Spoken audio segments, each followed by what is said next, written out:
귀한 찬송 감사합니다. 우리 하나님께서 기뻐 받으신 줄로 믿습니다. 오늘 우리에게 주시는 하나님의 말씀은 요한복음 4장 5절부터 9절까지 말씀입니다. 요한복음 4장 5절부터 9절까지 말씀, 봉독할 때에 살아계신 우리 하나님의 음성으로 들으시기 바랍니다. 사마리아에 있는 수가라 하는 동네에 이르시니 야곱이 그 아들 요셉에게 준 땅이 가깝고 거기 또 야곱의 우물이 있더라. 예수께서 길 가시다가 피곤하여 우물 곁에 그대로 앉으시니 때가 6시쯤 되었더라. 사마리아 여자 한 사람이 물을 기르러 왔음에 예수께서 물을 좀 달라 하시니 이는 제자들이 먹을 것을 사러 그 동네에 들어갔음이로라.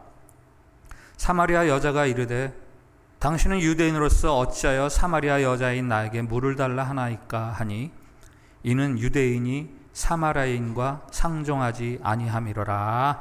아멘. 샬롬. 샬롬. 우리 옆에 분들하고 밝은 얼굴로 서로 축복의 인사를 나눕시다. 하나님께서 우리를 사랑하십니다.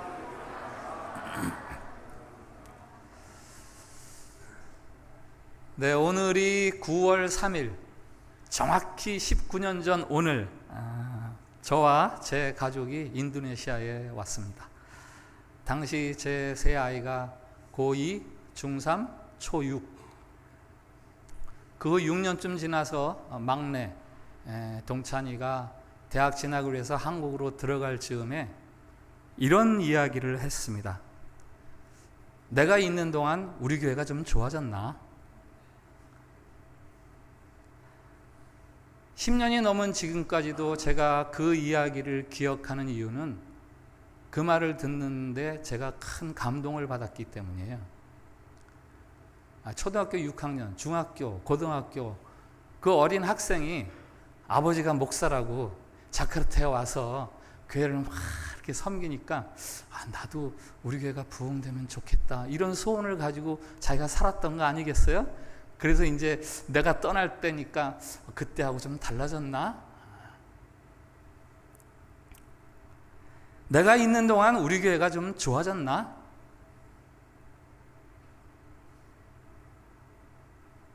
한 개인의 삶의 목적 중에 하나가 있다면 더 나은 다음 세대를 위한 연결고리가 되는 겁니다. 내가 살던 시대보다도 내 다음 시대가 더 좋은 세상이 되는 것. 제 큰아들은 목사입니다. 저는 그 아이를 위해서 기도할 때 늘 빠지지 않고 기도드리는 한 문장이 있습니다. 동민이가 저보다 더 좋은 목사가 되게 해주세요. 다른 건 몰라도 내 다음 목사가 저보다 더 좋은 목사면 제가 할 소임을 다한 거 아니겠습니까? 우리 참빛교회는 1999년 9월 12일에 창립 예배를 드렸습니다. 다음 주일에는 창립 24주년 기념 예배를 드립니다. 우리 중에 몇몇 분들은 24년 동안 긴 세월 동안 이 교회를 섬긴 분들이 있지만 우리 교회의 특징이 있죠. 짧게 섬기다가 떠나는 성도들이 많다는 겁니다. 짧게는 1년, 2년, 3년, 길어야 5년. 그러나 그 기간 여하에 상관없이 이 교회를 섬기는 모든 분들의 공통적인 사명이 있다면 내가 왔을 때보다 내가 떠날 때 참빛교회가 더 좋은 교회가 되었나? 라는 거죠. 지금 우리로 이야기하면 창립 24주년보다 25주년이 더 좋은 교회, 26주년, 30주년, 아니 40주년이 더 좋은 교회가 되도록 하는 것. 이게 바로 저와 여러분의 공통적인 사명입니다. 여러분 중에 어떤 분들은 이 교회에 등록한 지 채 한 달도 안 된 사람도 있고 또 어떤 분은 6개월 후면 1년 후면 여기를 떠날 예정인 사람들이 있습니다마는 그러나 이 자리에 어떤 상황 속에서 앉아있든 간에 우리에게 공통으로 주어진 역할이 무엇인가 그것을 보다 분명히 하면 좋겠다 하는 차원에서 오늘 바른 믿음,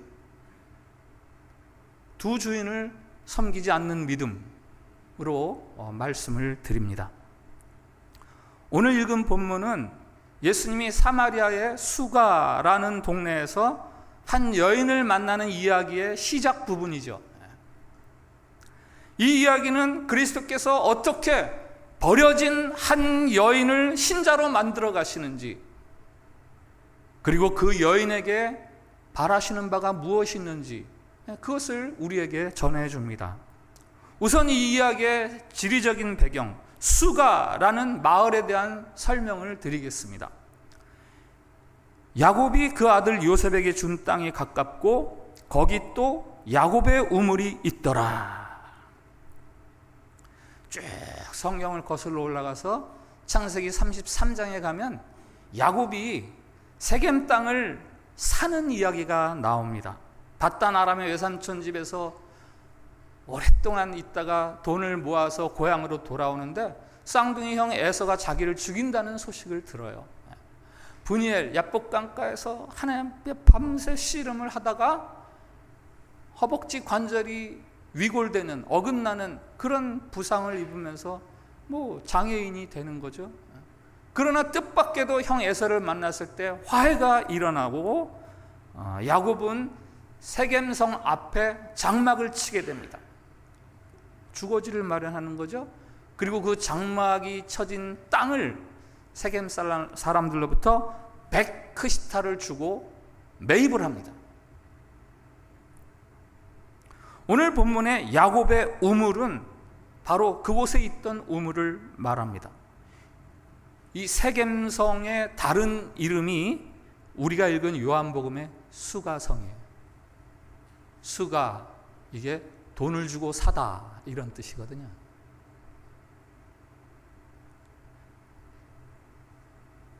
후에 늙어서 야곱이 죽음을 눈앞에 두었을 때 요셉에게 이 땅을 줍니다.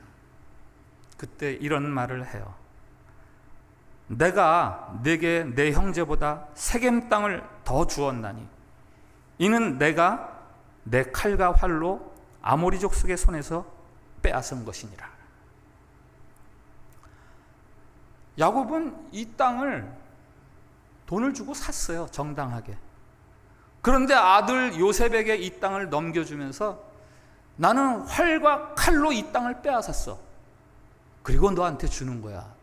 이렇게 이야기합니다. 이게 무슨 의미죠? 이 땅을 돈을 주고 샀지만 이 땅을 내 것으로 지금까지 가져오는데 이 아모리 족속으로부터 굉장히 힘들었다. 그런 이야기를 하는 거 아니에요? 이주민이 와서 그 땅을 지켜가려니까 얼마나 애를 썼는가 하는 말이죠. 사마리아 수가성에 있는 야곱의 우물, 그 우물은 바로 야곱이 값을 주고 산 세겜 땅 우물입니다. 성경에는 값을 주고 샀다라는 말이 자주 등장합니다. 교회를 흔히 말합니다. 예수님께서 피로 값주고 사신 교회. 주님이 십자가의 죽음이라는 엄청난 대가를 지불하시면서 교회를 세워주셨다라는 말씀이죠. 오늘 수가성 우물에서 예수님을 만나는 여인이요, 그 여인은요, 내가 가서 예수님을 만나야지 라든지 내가 가면 내 인생이 어떻게 될 거야 라는 기대감 전혀 없었어요. 난 예수님이 필요해, 그래서 우물가에 간 게 아닙니다. 9절에서 말합니다. 유대인이 사마리아인과 상종하지 아니함이로라. 사마리아인이 이방인들과 피가 섞였다는 이유 때문에 유대인들은 사마리아인 만나려고 하지도 않았어요. 유대인이 상종하지도 않는 사마리아 마을, 그 마을 중에서도 다른 사람들에게 왕따 당하는 이 여인이 예수님을 만날 수 있었던 이유는, 다른 유대인들은 다 사마리아를 피해서 돌아가는데 예수님은 이 사마리아 성으로 친히 들어오셨기 때문에 예수님을 만날 수 있었던 거죠. 4장 10절에서 여인에게 하시는 주님의 말씀이 있어요. 내가 만일 하나님의 선물과 또 내게 물 좀 달라 하는 이가 누구인 줄 알았더라면 내가 그에게 구하였을 것이요 그가 생수를 내게 주었으리라. 내가 만일 하나님의 선물과 내가 누구인지 알았으면, 갑자기 선물이라는 단어가 나오죠. 선물의 의미를 아십니까? 지난주에 설교 제목이 은혜를 잊지 않는, 은혜를 주제로 말씀을 드렸는데요, 성경에 나오는 은혜라는 단어하고 제일 가까운 단어가 선물이라는 단어예요. 왜? 선물은 내가 대가 없이 비용 치르지 않고 그냥 거저 받는 거기 때문이죠. 우리는 하나님을 아버지라고 부를 자격이 없는 사람들입니다. 그러려고 애쓴 적도 없어요. 언제 우리가 하나님 내 아버지가 되어주세요 그랬습니까? 우리는 모두 죄인으로 우리의 피 속에 죄가 흐르고 그 하나님과 교제할 수 없는, 하나님의 이름조차도 부를 수 없는 사람들이었습니다. 그러나 예수님께서 십자가의 피로 값을 지불하고 우리를 사셨기 때문에 이제는 우리가 하나님을 두고 아버지, 하나님 아버지, 아빠 이렇게 부를 수 있게 되었어요. 사도 바울의 고백을 아세요? 내가 나 된 것은 오직 하나님의 은혜로 된 것이니, 내가 나 된 것은 오직 하나님의 은혜로 된 것이니. 그가 말하는 이 하나님의 은혜, 이게 뭐 그저 예수 믿고 내가 하나님의 백성이 되었다 이 정도가 아니에요. 하나님의 백성이 되고 나서 그리스도의 복음을 위해서 수고하고 애쓰고 헌신하는 삶을 살았던 지금의 나, 이거 다 하나님의 은혜지.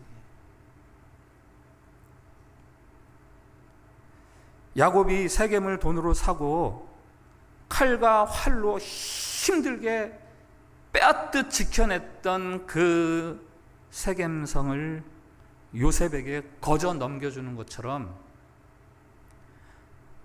이 교회는요, 주님이 십자가의 보혈로 사시고, 그리고 이 교회를 이 땅, 이 복잡하고 어려운 환경 속에서 교회를 주님이 다 지켜주셨기 때문인 거죠. 저와 여러분이 신자가 되고 지금의 이 교회를 이루게 된 것은 다 하나님이 주신 것이고 다 하나님이 인도하신 덕분입니다. 예수님이 여인에게 말씀하세요. 나에게 물을 좀 다오.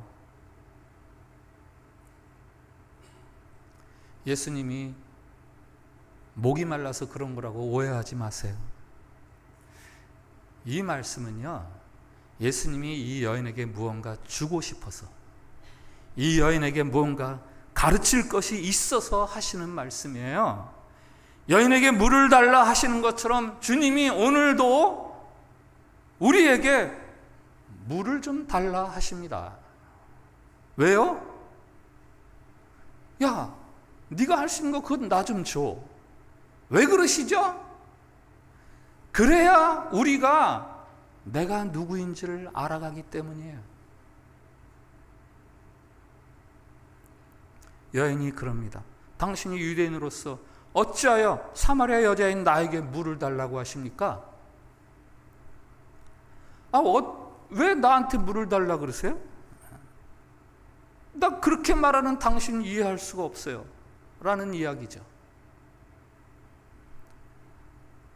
그리고 이 여인의 이 말은 주님이 우리에게 야, 네가 할 수 있는 거 그거 나한테 좀 다오 라고 할 때 우리가 보이는 반응을 대신하고 있는 말입니다. 왜 이걸 달라 그러세요?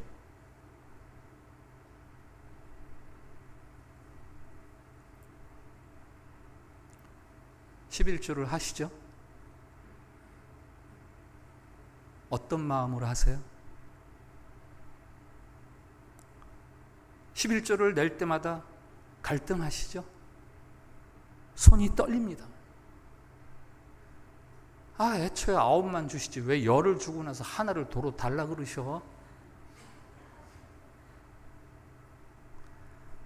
하나님 뭐 X를 보시는 건 아니니까, 그죠? 마음과 정성을 보시니까 하면서 적절하게 디스카운트도 좀 하고, 아니면 11조를 드리기는 하되 깎을 수 있는 항목들을 다 동원해서 일단 세금 전이냐 세금 후냐, 예? 집을 팔았을 때 생기는 것, 그 차액 뭐 이런 것까지 해야 되나? 이런 건 예외지. 주식 거래를 해서 생긴 이익, 이런 건 좀 예외지. 왜 자꾸 이런 마음이 왜 드는 겁니까? 그냥 단적으로 돈이 아깝다는 거예요. 뭐 다른 이유 없어요. 돈이 아까워. 돈이 아까워. 하나님이 우리에게 11조를 드리라고 하시는 이유는 하나님이 돈이 필요해서가 아니죠. 우리가 무엇을 가장 사랑하는가 너 자신을 한번 확인해 봐라. 그래서 11조를 달라시는 거예요.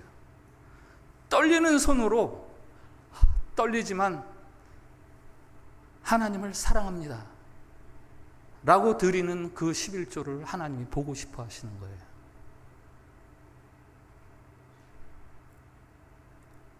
(16절로) 내려가 보면요, 주님이 그 여인에게 말씀하세요. 가서 내 남편을 불러와라. 나는 남편이 없습니다. 내가 남편이 없다는 말이 맞지. 너에게 남편 5이 있었고 지금 있는 자도 내 남편이 아니니까 남편이 없다는 네 말이 맞긴 맞지. 당시 여인들에게 남편은 어떤 존재입니까? 남편이란 여인들에게는 전적으로 의지하고 전적으로 섬겨야 하는 대상이에요. 이 여인에게 남편이, 주인이 5이나 있었습니다. 지금까지 이 사람, 아니야. 이 사람, 아니야. 이 사람, 자신의 삶의 주인 삼을 만한 것 계속해서 애써 찾아왔고요. 지금 같이 살고 있는 남자도 남편이 아니에요. 참된 주인 찾을 수가 없었고, 이 사람이 내 남편이었으면 했지만 남편 되어주지 않고, 오늘 말씀 제목이 두 주인을 섬기지 않는 인데요. 저를 한번 따라주세요. 두 주인을 섬기지 않는 믿음. 한 번 더. 두 주인을 섬기지 않는 믿음. 예수님께서 내가 이 반석 위에 내 교회를 세우리라 라고 말씀하신 것을 알고 계시죠? 언제 어디서 누구에게 내가 이 반석 위에 내 교회를 세우리라 말씀하셨습니까? 가이사랴 빌립보에서 예루살렘으로 십자가를 지러 가시는 길에 베드로에게 하신 말씀이죠. 너희들은 나를 누구라고 하느냐? 그때 베드로가 대답합니다. 주는 그리스도시요 살아계신 하나님의 아들이십니다. 예수님이 너무 기뻤어요. 그를 칭찬하시면서 이 반석 위에 내가 내 교회를 세우리라. 가이사랴 빌립보요, 제가 자료를 찾아보니까 경관이 굉장히 아름답고요, 휴양지예요. 휴양지. 지금으로 하면 발리 이 정도, 롬복, 여기 플라우스 리브. 유대 왕 빌립이요, 로마 황제에게 잘 보이려고 이 아름다운 땅을 봉헌을 헌정을 했습니다. 이것은 황제의 땅입니다. 그래서 이름이 가이사랴 빌립보. 자료 보니까 로마의 그 판신을 섬기는 신전이 근사하게 세워져 있고요, 그 기암 절벽 곳곳에 굴이 크고 작은 굴들이 있는데 그 굴 속에는 만신상들이 다 들어있어요. 거기서 사람들이 절을 하면서 기도를 합니다. 그런 자리에서 그저 호롤단신 나그네처럼 떠돌아다니는 예수님을 앞에 두고 예수님은 그리스도시요 하나님의 아들이십니다 라고 고백하는 그 고백, 예수님 그거 보고 기쁘셨어요. 네 위에 내 교회를 세우리라. 그러나 그렇게 칭찬됐던 베드로가 금방 꾸중을 듣잖아요. 왜 꾸중을 들었습니까? 십자가를 거부했거든요. 십자가를 거부했거든요. 예수님이 주님이시기는 하지만 십자가, 헌신, 어려운 죽음, 이런 건 좀 면하고 주님이셔야죠. 이렇게 고집을 피우니까, 야, 넌 나를 넘어지게 하는 자다. 너가 지금 하나님의 일을 생각하지 않아! 라고 꾸중을 하시는 거예요. 오늘 우리는 바른 믿음에 대해서 두 가지를 생각해야 합니다. 하나는 수가성의 우물, 우리를 불러주시고 이끌어주시는 그 은혜, 엄청난 대가를 지불하시면서 베풀어주시는 은혜, 칼과 활로 빼앗는 것처럼 그렇게 우리를 지켜주시는 그 하나님의 은혜. 또 하나, 물을 달라시는 주님, 십자가를 지라시는 주님, 교회를 위한 희생과 헌신과 수고를 할 수 있겠느냐라는 주님.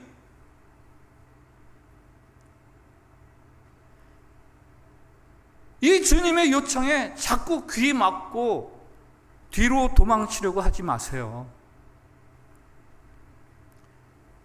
교회는 오지만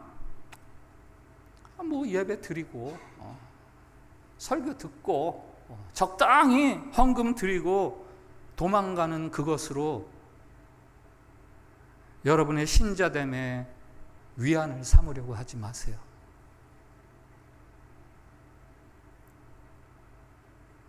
하나님의 백성을 부르는 몇 가지 명칭이 있죠. 신자, 뭐예요? 예수님을 주님이라고 믿는 사람이란 뜻이죠.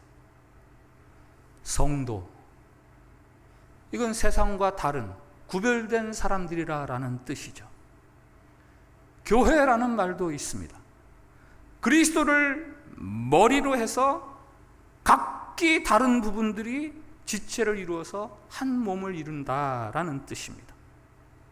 신자, 성도, 교회 다 같은 말입니다. 나는 신자다, 나는 성도다 그러면서 근데 난 교회는 아니고 싶어 일 수는 없어요.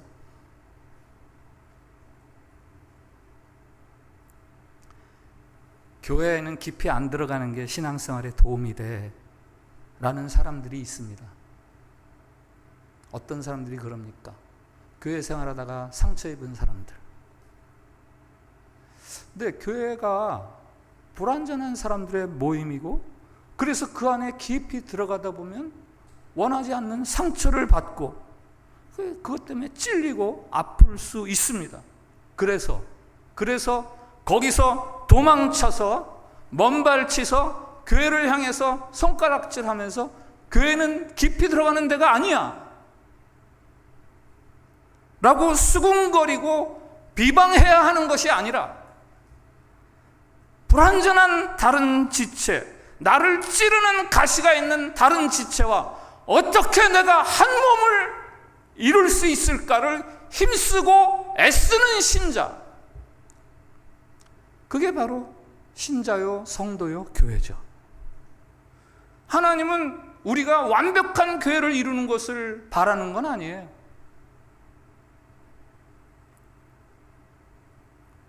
사마리아 여인 같은 사람들을 모아서 제가 바로 사마리아 여인입니다. 제가 죄인 중에 괴수입니다. 저는 만삭되지 못해서 태어난 못난 사람입니다 라는 깨달음과 고백을 우리로부터 듣기를 원하시고요, 그 고백은 여러분이 완전한 교회를 찾는 것보다, 완전한 교회를 이루는 것보다 하나님이 우선적으로 듣기를 원하시는 고백이죠. 더 나아가서 깨지고 찢기고 상처 입고 십자가를 지는 것 같은 아픔이 있지만 어찌하여 나에게 물을 달라고 하십니까 하면서 도망치고 회피하는 신자가 아니라, 그 도망치고 회피하고 싶은 마음을 끌어안고 자신의 연약함을 고백함과 더불어서 교회됨을 위한 희생과 헌신을 계속하는 신자, 그때 비로소 여러분은 신자가 되고 성도가 되고 교회를 이루게 되는 거예요. 지난주로 에베소서 수요 성경 공부가 끝났습니다. 에베소서 1장 17절부터 19절 말씀을 우리 한번 같이 읽어보겠습니다. 같이 읽읍시다. 시작. 우리 주 예수 그리스도의 하나님 영광의 아버지께서 지혜와 계시의 영을 너희에게 주사 하나님을 알게 하시고 너희 마음의 눈을 밝히사 그의 부르심의 소망이 무엇이며 성도 안에서 그 기업의 영광의 풍성함이 무엇이며 그의 힘의 위력으로 역사하심을 따라 믿는 우리에게 베푸신 능력의 지극히 크심이 어떠한 것을 너희로 알게 하시기를 구하노라. 아멘. 저 구절이요, 사도 바울이 에베소 교인들을 위해서 하는 기도입니다. 기도. 에베소 교회를 위한 기도예요. 하나님이 우리에게 바라시는 바가 뭐라고 말씀하십니까? 하나님을 좀 알기를 원한다. 교회된 우리에게 하나님이 원하시는 것이 있어요. 나를 좀 알아다오. 우리를 교회로 부르신 하나님의 기대가 무엇인지, 하나님이 바라시는 바들이 무엇인지 그걸 좀 너희가 알면 좋겠다. 교회됨이라는 그 영광의 풍성함이 어떤 것인지를 너희가 좀 알면 좋겠다. 교회인 우리에게 베푸시는 그 하나님의 능력의 크심이 얼마나 큰 것인지를 알기를 원하신다라는 거죠. 하나님은 우리가 신자로, 성도로, 교회로 부름받은 것이 얼마나 영광스럽고 위대하고 풍성한 것인지를 알라고 우리를 부르셨어요. 우리를 부르신 그 하나님의 기대에 부응하도록 살아가기를 하나님이 바라십니다. 그런데 우리는 그저 현관문만 들락날락거리죠. 좀 더 깊이 들어가면 저 안쪽에 거실도 있고 식당도 있고 침실도 있고 하나님이 우리를 위해서 더 큰 즐거움으로 마련하신 것들이 있는데 현관문 열고 들어가서는 바로 그 앞 신발장 옆에 자리를 틉니다. 더 들어가지 않아요. 그러다 조금 마음에 안 드는 것 있으면 다시 현관문 열고 나가요. 그랬다가 또 들어오죠.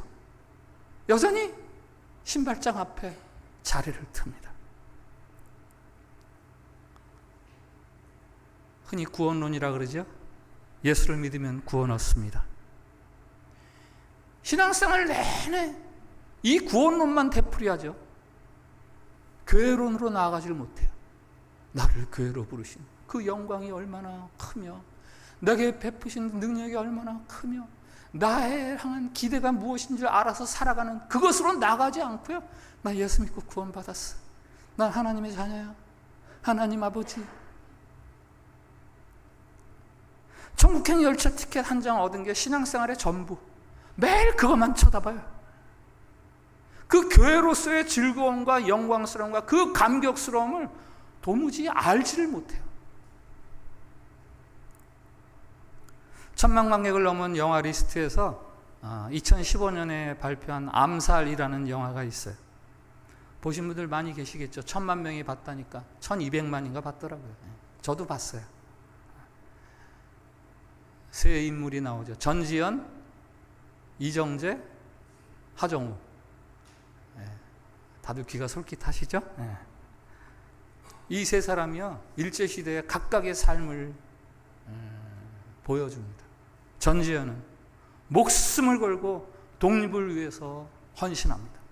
이정재는 독립운동을 하는 척하지만 일본에게 중요 정보들을 흘리면서 자기 유익을 꾀합니다. 하정우는 자기 유익만 위해서 살다가 뒤늦게 깨닫고 독립을 위해서 헌신하다가 목숨을 바칩니다. 일제가 항복하고 반민특위가 세워져서 일제 밀정 노릇을 했던 이정재를 재판을 하는데 증거가 불충분해요. 그래서 그를 놓아줍니다. 석방하는 거죠. 그러나 풀려난 이정재가 전지현과 자기의 동료에게 총에 맞아서 죽습니다. 암살당하죠. 그가 남긴 마지막 말이 이 영화가 전해주는 명대사로 손꼽히고 있습니다. 그에게 묻습니다. 왜 독립운동권에 들어와서 밀정 노릇을 했는가?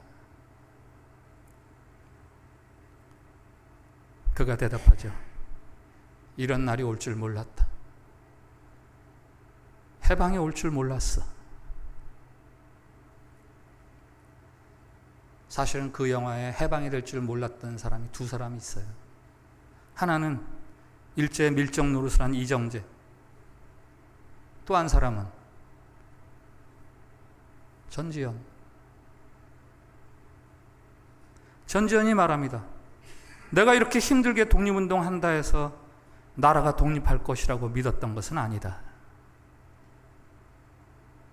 독립을 꼭 이루어서가 아니라 독립을 위해 희생하고 헌신하는 지금 내가 살아야 하는 이 삶이 나에게는 마땅한 것이다 해서 그렇게 자기가 살았다라는 거죠. 제작자나 감독이 이 영화를 통해서 말하려는 것이 뭐죠?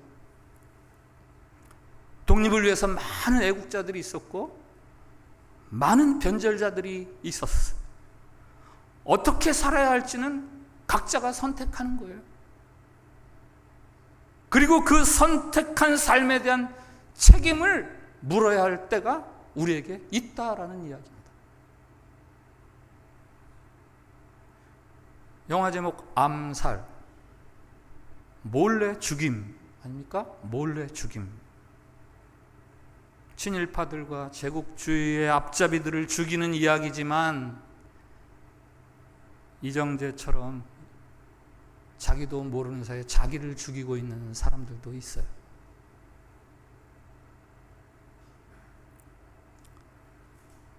말씀을 정리합니다. 아버지 야곱으로부터 요셉에게 주어지는 야곱의 우물, 그 우물은 그의 아버지가 돈 주고 사서 칼과 활로 힘써서 지키며 보존했던 우물이에요. 여러분이 신자가 되고 성도가 되고 교회가 된 것은 여러분을 값주고 사신 예수 그리스도의 그 전적인 수고와 전적인 희생으로 얻는 은혜입니다. 그러나 나에게 물을 달라. 상종도 하지 않을 사마리아 여인을 일부러 찾아가서 나에게 물 좀 줄 수 있냐? 라고 하시는 주님. 그 주님은 오늘 여러분에게 교회를 위해서, 주님의 나라를 위해서 수고해 줄 수 있느냐라는 주님의 부탁입니다. 어찌할까? 대답은 여러분 각자가 선택하는 거예요. 다만 이 대답은 마음속의 다짐이나 감동으로 하는 게 아니라 여러분의 삶으로 하는 겁니다. 여러분의 생활로 대답해야 돼요. 여러분의 선택을 위해서 수가성 여인 이야기의 마지막 부분을 제가 힌트로 드릴게요. 4장 28절부터 30절 말씀 한번 같이 읽어보겠습니다.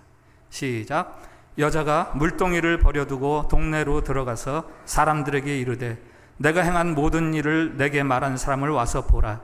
이는 그리스도가 아니냐 하니 그들이 동네에서 나와 예수께 오더라. 아멘. 여인이 자기가 거절했던 사람들에게 뛰어가서 내가 그리스도를 만났다 해서 그 동네에 교회가 시작이 됩니다. 근데 그 앞부분에 노랗게 표시한 저 부분이 눈에 띄죠. 물동이를 버려두고. 저 물동이는 지금까지 여인이 찾아다니던 주인을 말합니다. 지금까지 주인 이제 버려두고 마을로 뛰어들어가서 그리스도를 증언하는 삶을 살아갑니다. 여러분 삶의 주인 자리에 이것저것 자꾸 바꾸어가면서 새 주인 자꾸 세워가면서 기웃기웃 거리는 삶 이젠 버리세요. 이젠 끝내세요. 그런 삶. 예수 그리스도와 그의 교회를 유일한 주인으로 삼고 살아가십시오. 그때 비로소 여러분들은 여러분을 교회와 신자와 성도로 부르신 하나님의 그 부르심의 어떠함이 알아가기 시작하는 거예요. 알아지기 시작하는 거예요. 와, 할렐루야. 그것이 얼마나 풍성하고 얼마나 영광스러운지 그때야 비로소 물동이를 버려둘 때 비로소 알아가기 시작하는 거예요. 제가 알고 있는 한 목사님의 글을 소개해드리면서 오늘 말씀을 마칩니다. 믿는 자의 진정한 자랑은 그리스도의 남은 고난을 채우는 것이다. 부름받은 자의 자랑은 그리스도 때문에 몸에 새겨진 스티그마, 이게 흔적, 상처 자국 이런 거 아닙니까? 부름받은 자의 자랑은 그리스도 때문에 몸에 새겨진 스티그마다. 자신의 삶 속에 그어 만든 십자가다. 나는 그 어떤 사람 앞에서도 꿀리지 않는다.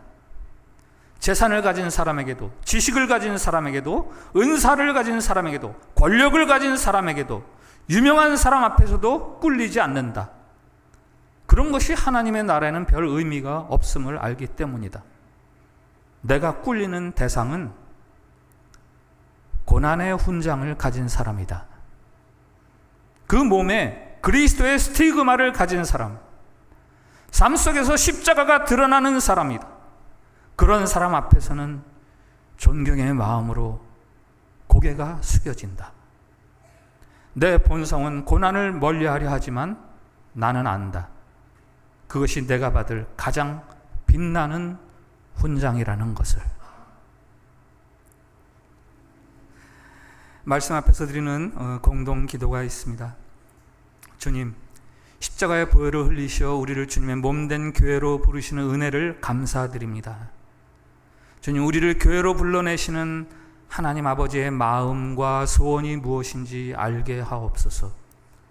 주님, 십자가를 지는 수고와 헌신으로 교회됨의 영광스러움과 위대함을 알아가게 하옵소서.